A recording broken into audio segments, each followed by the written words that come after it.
नमस्कार। अंतर्राष्ट्रीय खबरों के हमारे इस खास कार्यक्रम में आपका स्वागत है। मैं हूं चंद्रशेखर जोशी। इस कार्यक्रम में हम आपको इस वक्त की बड़ी अंतर्राष्ट्रीय खबरें बताते हैं, साथ ही दो बड़ी खबरों पर अपने विशेषज्ञ मेहमान के साथ चर्चा भी करते हैं।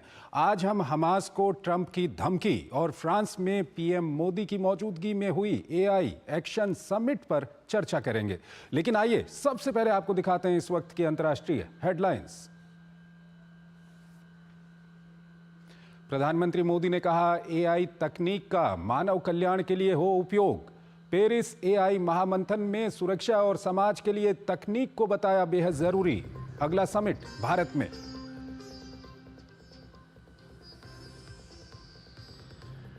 टूट की कगार पर संघर्ष विराम समझौता। हमास ने रोकी बंधकों की रिहाई। ट्रंप की कहर बरपाने की धमकी। शनिवार तक सभी बंधकों की रिहाई की दी डेडलाइन।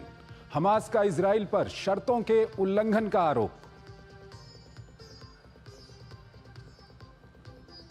यूक्रेन पर ट्रंप का बड़ा बयान, कहा किसी दिन अपने में मिला लेगा रूस। बयान से क्रेमलिन को मिला मौका, कहा यूक्रेन का बड़ा हिस्सा रूस में चाहता है विलय। ट्रंप पुतिन बातचीत की पुष्टि नहीं।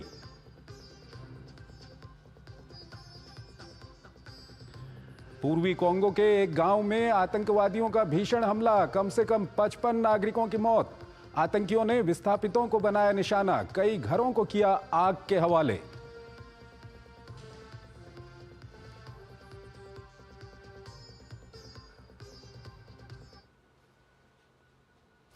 और आइए पहली खबर की ओर आपको लिए चलते हैं। हमास और इजराइल के बीच युद्ध विराम में तमाम तरह के उतार चढ़ाव आ रहे हैं।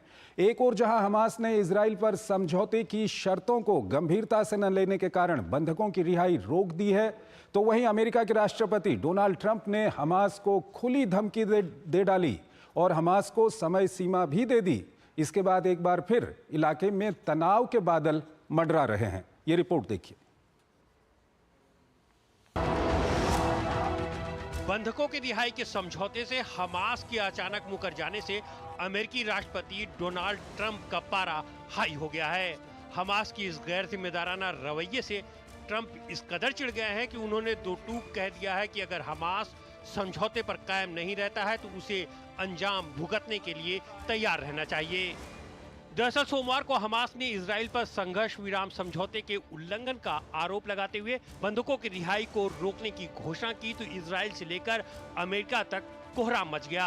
हमास ने कहा कि दुश्मन बार बार समझौतों की शर्तों की अवहेलना कर रहा है। हमास ने इजराइल पर विस्थापितों की वापसी में देरी और गजा के कई इलाकों में गोलीबारी के अलावा सहायता आपूर्ति नहीं पहुंचाने देने का आरोप लगाया।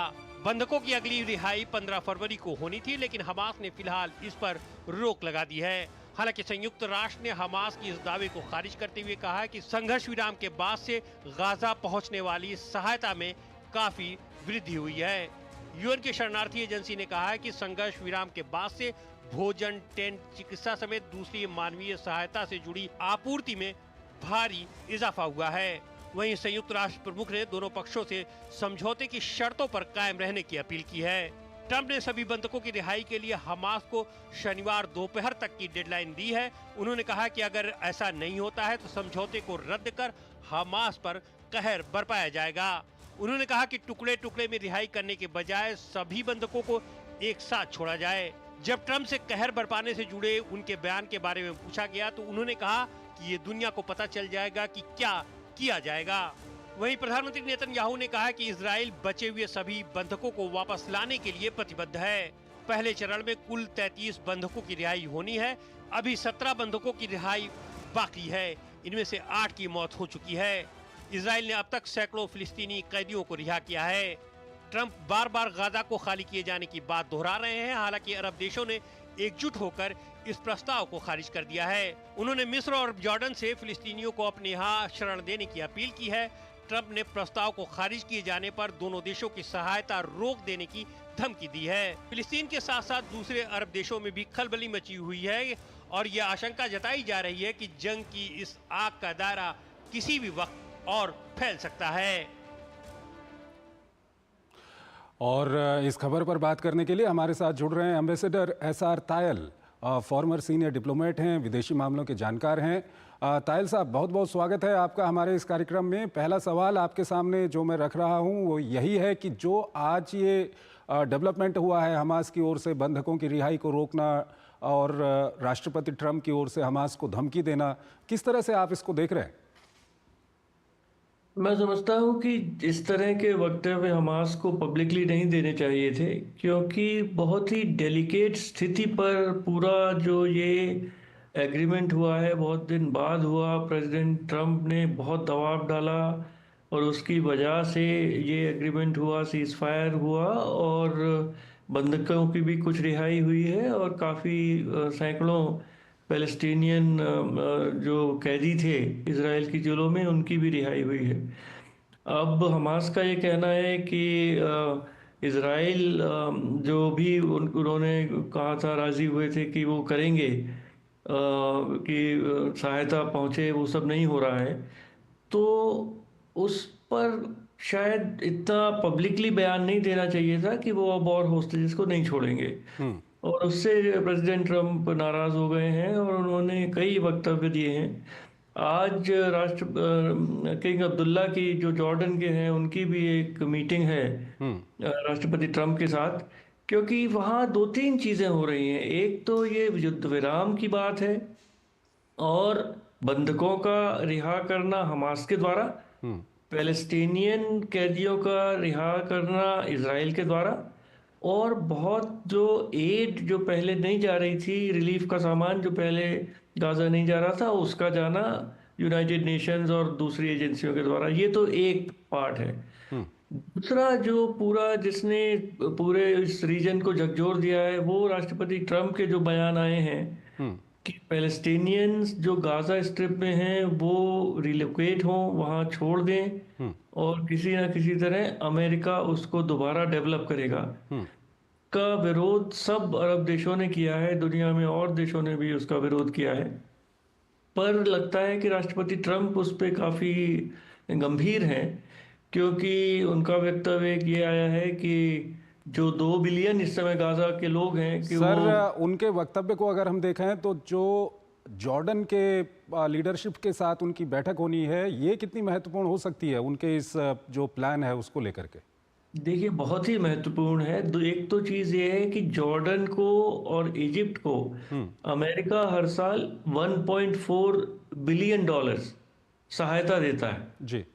तो ये एक लीवरेज है राष्ट्रपति ट्रंप के पास कि, और उन्होंने कहा भी है कि वो ये सहायता देना बंद कर देंगे।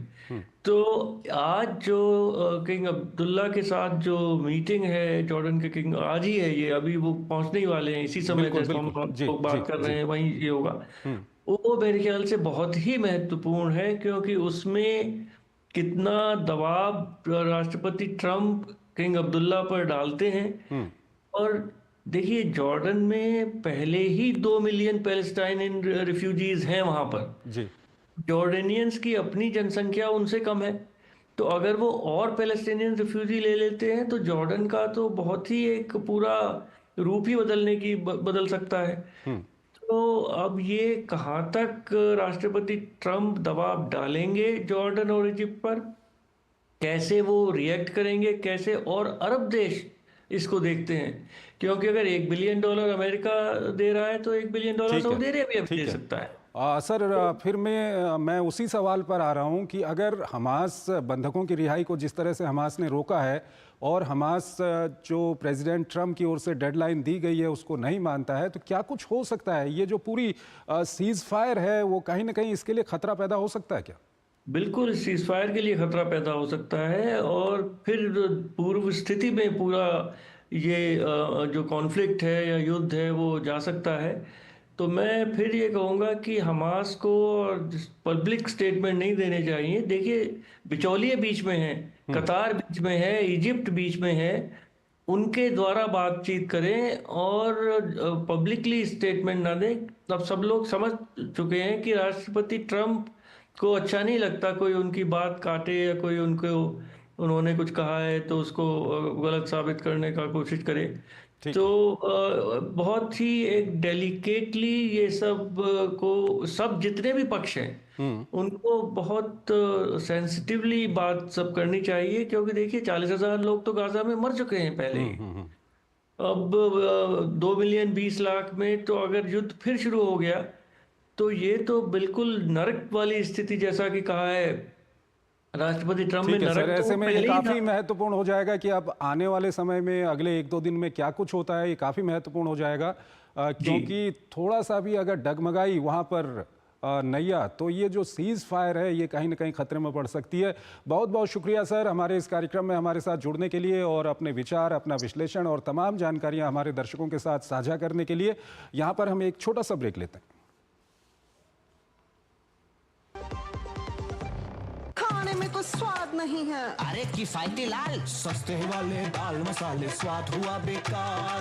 इधर कीमती लाल को देखो, खाना बना कमाल। MDH की हल्दी मिर्ची धनिया करे कमाल। ये रंग दे, ये खुशबू दे, ये तीखा, ये कम पड़े। क्या निराला MDH मसाला। जब धरती चीर कर निकलता है लोहे का पत्थर और मिलता है मोंगिया के जोश से, फिर तपता है, पिघलता है और बनता है फौलाद। अब होता है सरिया सारी खूबियों के साथ। मोंगिया स्टील, मजबूत देश का मजबूत सरिया। यार घाटा कर दिया तूने। मैंने और नहीं तो क्या, तूने ही कहा था म्यूचुअल फंड सही है, म्यूचुअल फंड सही है। भाई पेशेंस, म्यूचुअल फंड इस मैच की तरह है, कभी रन रेट ऊपर कभी थोड़ा सा नीचे।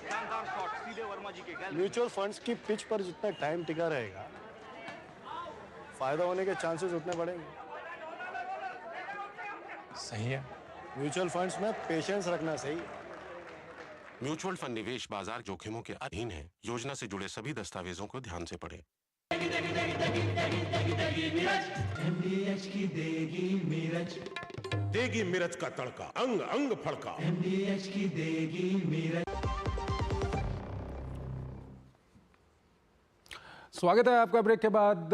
फ्रांस के राष्ट्रपति हैं इमैनुअल मैक्रों, और वो उनका डीप फेक वीडियो है जो उन्होंने खुद साझा किया है। दरअसल खबर क्या है कि फ्रांस में AI एक्शन समिट का आयोजन किया गया। समिट की अध्यक्षता फ्रांस के राष्ट्रपति इमैनुअल मैक्रों और प्रधानमंत्री नरेंद्र मोदी ने संयुक्त रूप से की। इस दौरान PM मोदी ने घोषणा की कि AI सम्मेलन के अगले संस्करण की मेजबानी भारत करेगा। और क्या खास रहा इस शिखर सम्मेलन में, हमारी खास रिपोर्ट देखिए। विश्व के दिग्गज नेताओं की मौजूदगी में लीडर्स स्टेटमेंट को जारी करने के साथ दुनिया ने AI के क्षेत्र में सहयोग की दिशा में बड़ा कदम बढ़ा दिया। साथ ही AI फाउंडेशन की स्थापना का अहम फैसला भी हुआ। पेरिस में हुई AI एक्शन समिट की अध्यक्षता फ्रांस के राष्ट्रपति इमैनुअल मैक्रों और प्रधानमंत्री नरेंद्र मोदी ने संयुक्त रूप से की। मुख्य सत्र के आरंभिक वक्तव्य के लिए जब PM मंच पर आए तो सामने विश्व के बड़े देशों के नेता मौजूद थे। PM ने AI से जुड़े सुरक्षा के सवालों को तो रेखांकित किया ही, इस तकनीक से खुलने वाले अवसरों पर भी विस्तार से चर्चा की। PM ने AI तकनीक को समावेशी बनाने पर जोर दिया। I welcome the decision to set up the AI Foundation at the Council for Sustainable AI. We must also make the Global Partnership for AI truly global in nature. To build on the momentum of this Action Summit, India would be happy to host the next summit. प्रधानमंत्री ने ऐलान किया कि AI सम्मेलन के अगले संस्करण की मेजबानी भारत करेगा। PM मोदी ने भारत में डिजिटल पब्लिक इंफ्रा निर्माण में मिली सफलता, भारत की AI मिशन और तकनीक की मदद से जन कल्याण सुनिश्चित करने के प्रयासों को गिनाया। PM ने इस बिंदु पर भी चर्चा की कि AI अवसरों के नए द्वार खोलता जा रहा है। Loss of jobs is AI's most feared disruption. But history has shown that work does not disappear due to technology. Its nature changes and new types of jobs are created. We need to invest in skilling and reskilling our people for an AI-driven future. AI तकनीक अपने साथ deep fake और data सुरक्षा के जुड़े सवाल भी साथ लाई है। पेरिस में हुआ ये महामंथन समावेश सुनिश्चित करने के लिए एआई बुनियादी ढांचे तक अधिक पहुंच, एआई का जिम्मेदार उपयोग, सार्वजनिक हित के लिए एआई को अधिक विविध और टिकाऊ बनाना और एआई का सुरक्षित और विश्वसनीय प्रशासन सुनिश्चित करने की दिशा में बड़ा कदम रही। भारत ने इस मंच से ग्लोबल साउथ के लिए तकनीक की समान पहुंच का आह्वान कर एक बार फिर साबित कर दिया कि वो विकास के सफर में विकासशील देशों को साथ लेकर चलने के लिए कितना प्रतिबद्ध है। इस सम्मेलन को लेकर जागरूकता के लिए फ्रांस के राष्ट्रपति ने खुद अपनी डीप फेक वीडियो शेयर की थी ताकि इस मुद्दे की संवेदनशीलता जाहिर हो सके। और इस खबर पर बात करने के लिए हमारे साथ जुड़ रही हैं professor Kavya Dashora, school of artificial intelligence, IIT Delhi. Madam, स्वागत है आपका हमारे इस कार्यक्रम में। पहला सवाल जो मैं आपके सामने रखना चाहूँगा, प्रधानमंत्री ने आज वहाँ पर काफ़ी महत्वपूर्ण बातें कही हैं और जो मुख्य बात है वो ये है कि AI का उपयोग अच्छे के लिए हो और AI का उपयोग सबके लिए हो और इसके लिए साझा नियम बने। क्या कुछ कहेंगे आप? अगर हम आज का इवेंट देखें, इट इज कॉर्नरस्टोन इवेंट हम इसको कह सकते हैं। आने वाले टाइम में हम इस इवेंट को एक गेम चेंजिंग इवेंट कहेंगे, क्योंकि इसके पहले तक लोग सिर्फ डिस्कस करते थे एआई क्या है, बट ये वो पहला इवेंट है जहां पे हमने इस एआई टेक्नोलॉजी को स्ट्रक्चर देने की बात की है। इसमें हमने इंक्लूसिवनेस की बात की है, इसमें हमने रिस्क की बात की है, सेफ्टी सिक्योरिटी की बात की, और सबसे बड़ी बात हमने इसमें रेगुलेशंस की बात की है।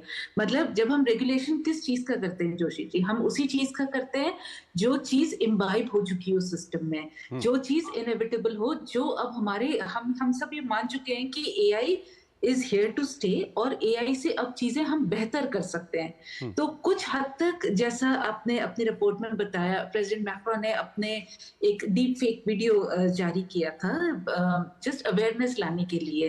तो उनका मेजर इंटेंशन ये था कि अगर ये बहुत अच्छी टेक्नोलॉजी है लेकिन इतना ही इसका मिसयूज भी हो सकता है, सो रेगुलेशन। सो अगर हम आज की पूरी डिस्कशन को, पूरे इवेंट को 4 पार्ट्स में डिवाइड कर दें, तो रेगुलेटरी अप्रोचेस पे बात हुई, वहां पे ग्लोबल कोऑपरेशन पे बात हुई, इकोनॉमिक इम्पैक्ट पे बात हुई और फ्यूचर होस्टिंग पे बात हुई। तो ग्लोबल एआई फाउंडेशन बना के इंडिया हैज प्रपोज्ड कि हम ये अब अगली बार हम इंडिया में होस्ट करेंगे, और उसके पीछे रीजन ये है कि हमारी जो स्ट्रेंथ है, हम 10 मिलियन इंजीनियर्स हर साल प्रोड्यूस करते हैं, और उसके अलावा हमने एंड टू एंड कनेक्टिविटी, हमारे यहाँ पे फाइबर ऑप्टिक्स से है, इंटरनेट, सेंसर्स, देन हमारा स्टार्टअप इकोसिस्टम बहुत अच्छा है, और हमने हार्डवेयर, सॉफ्टवेयर, मैन्युफैक्चरिंग तीनों आर्म्स हमने इकट्ठे करे हैं। और रिसेंटली हमने जैसे यूपीआई में, लाइक डिजिटल पब्लिक इंफ्रास्ट्रक्चर में बहुत ज्यादा सक्सेस हासिल की है। तो उन चीजों को शोकेस करने के लिए प्राइम मिनिस्टर ने ऑफर किया कि इस टेक्नोलॉजी को बिग बॉयज क्लब से या सुपर पावर्स के हाथ में से लेके अगर हम जनरल मासेस या डेवलपिंग कंट्रीज तक भी ले जाना है, तो इंडिया इज द गेटवे, और हमारे यहाँ पे वर्कशॉप होनी चाहिए, समिट होनी चाहिए। इकोनॉमिक इम्पैक्ट में अब देखिए, उर्सुला वॉन डर लायन ने एक बात कही थी कि वो अब इन्वेस्ट एआई इनिशिएटिव उन्होंने लॉन्च किया, जिसमें 50 बिलियन यूरोपियन यूनियन डालेगा और 150 बिलियन वो लोग रेज करेंगे through industry. This shows industry academia या इंडस्ट्री सिटीजनशिप पार्टनरशिप के लिए, जिसमें इंडस्ट्री इक्वली अपने आप को रिस्पॉन्सिबल शेयर करे and need driven research. Madam, प्रधानमंत्री ने क्या कुछ कहा ये हम ग्राफिक्स के जरिए अपने दर्शकों को दिखा भी रहे हैं। सवाल ये है कि क्लाइमेट चेंज एक बहुत बड़ी समस्या है, उसको लेकर के पूरी दुनिया में एक साझा एक फैसला लेने की कोशिश, वो भी अभी तक पूरी तरह से वो नहीं हो पाई है। ऐसे में एआई के क्षेत्र में एक साझा नियम बने, इसका अच्छे के लिए उपयोग हो, सब लोग एक मंच पे आए, सबके लिए ये सुलभ हो, ये इसके आगे चुनौतियां कितनी हैं? इसके आगे ज्यादा चुनौतियां इसलिए है क्योंकि AI is a very expensive technology. इसमें जितने भी रिसोर्सेज लगते हैं स्टार्टिंग फ्रॉम जहां से डेटा कलेक्ट होता है, डेटा प्रोसेस होता है, ये तो बहुत ज्यादा एनर्जी इंटेंसिव है, इसमें बहुत सारा कार्बन जनरेट होता है और बहुत बहुत हेवी इक्विपमेंट्स या बहुत हाई ड्यूटी इक्विपमेंट्स जैसे कि जीपीयू या सर्वर्स हमें चाहिए। क्लाइमेट चेंज हम अभी तक भी नहीं एड्रेस कर पाए क्योंकि climate is a dynamic process और वो हमें वेदर और क्लाइमेट के बीच में थोड़ा कम टाइम देती है या एक क्लियर पर्सपेक्टिव नहीं देती है। लेकिन एआई एक ऐसी टेक्नोलॉजी है जो इंटरनेट के बाद शायद सबसे बड़ा रेवोल्यूशन है, ह्यूमन मेड रेवोल्यूशन, और इसने अपने आप को बहुत छोटे स्केल पे भी प्रूव किया है कि ये चीजों को बेटर बनाने के लिए डिफरेंट कंट्रीज ने ये रियलाइज किया। अगर आप जेडी वैंस का अगर आप लेक्चर सुनेंगे, उनका टॉक सुनेंगे, तो उन्होंने क्लियर कहा कि मैं बिल्कुल, हमारा देश या हमारा एडमिनिस्ट्रेशन बिल्कुल अपने वर्कर्स के लिए खड़ा रहेगा। हमें एआई चाहिए, हम एआई डेवलप भी करेंगे, बट हम अपने वर्कर्स के जॉब से कॉम्प्रोमाइज नहीं करेंगे। सो जब, और प्रीटी मच यही एक सेंटिमेंट आप पूरे वर्ल्ड में देखेंगे, safety, security, cyber security, defence security, ये सेंटिमेंट्स आपको वर्ल्ड के हर कंट्री में दिख रहा है। और क्योंकि जब कॉमन इंटरेस्ट हो जाते हैं तो फिर कंक्लूजन्स कॉमन होने लगते हैं, और इसका रिजल्ट जो एआई फाउंडेशन प्राइम मिनिस्टर ने वेलकम किया और एवरीबॉडी एग्रीड टू इट, ये सिर्फ ये चीज दिखाता है कि रिस्क भी कॉमन है, सॉल्यूशंस भी कॉमन है। हाँ, हो सकता है थोड़ा सा कंट्रोल लेने में जल्दी करें, कुछ देश चाहें कि सॉवरेन बन जाए, कुछ लोग चाहें कि ये जैसे डीप स्टेट है, वो चाहेगा कि अपने साथ रहे। ठीक है मैडम, बहुत बहुत शुक्रिया आपका। आप हमारे इस कार्यक्रम में जुड़ी और काफ़ी महत्वपूर्ण जानकारियां और अपना विश्लेषण आपने हमारे दर्शकों के सामने रखा। एक और छोटा ब्रेक लेते हैं यहाँ पे, ब्रेक के उस पार हम आपको आज की महत्वपूर्ण अंतर्राष्ट्रीय खबरें बताएंगे। एक ऐसा तबका जो रिटायरमेंट के बारे में आज भी बिल्कुल नहीं सोचता, वो है औरतें। औरतें कमा के भी वल्नरेबल हैं। सो एनपीएस एक इक्वालिटी ला रहा है, हम सब एक बराबर प्लेटफॉर्म पे हैं। अपने बेहतर कल को सुनिश्चित करने के लिए एनपीएस जरूरी है। मुथूट फाइनेंस पेश करते हैं गोल्ड लोन मेला। गोल्ड लोन लेने पर और कस्टमर रेफर करने पर पाइए सुनहरा मौका, लाखों के गिफ्ट वाउचर जीतने का, साथ ही साथ जीते आप 24 कैरेट खरा सोना। गोल्ड लोन लेने के लिए आज ही मुथूट फाइनेंस की ब्रांच में जाइए या फिर कॉल कीजिए 1-800-313-1212। गोल्डी मसाले के 100 ग्राम के स्पेशल पैक्स में फ्रेशनेस लॉक है। ऐसे गोल्डी मसाले जहां जाएं रिश्ते बनाएं। स्वागत है आपका ब्रेक के बाद। अंतर्राष्ट्रीय खबरों के हमारे इस कार्यक्रम में आज इतना ही, लेकिन जाते जाते आपको छोड़ जाते हैं आज की प्रमुख अंतर्राष्ट्रीय खबरों के साथ। आप हमारी पूरी टीम को इजाजत दीजिए। नमस्कार। रूस यूक्रेन युद्ध के बीच रूसी राष्ट्रपति व्लादिमीर पुतिन के कार्यालय ने बड़ा बयान देते हुए कहा है कि यूक्रेन का महत्वपूर्ण हिस्सा रूस में मिलना चाहता है। इसके बाद यूरोप में हड़कंप की स्थिति है। संदेह जताया जा रहा है कि ट्रंप और पुतिन के बीच कोई सीक्रेट डील तो नहीं हो गई है। दरअसल हाल ही में एक इंटरव्यू के दौरान ट्रंप ने कहा था कि यूक्रेन अभी भी रूस में मिल सकता है। इस बीच ट्रंप और पुतिन के बीच फोन पर बात होने की आपपुष्ट खबर भी आ रही है, जिसका क्रेमलिन ने न ही खंडन किया है और न ही समर्थन। बांग्लादेश में पूर्व प्रधानमंत्री खालिदा जिया की पार्टी के कुछ नेताओं की अंतरिम सरकार के मुख्य सलाहकार मोहम्मद यूनिस के साथ बैठक हुई।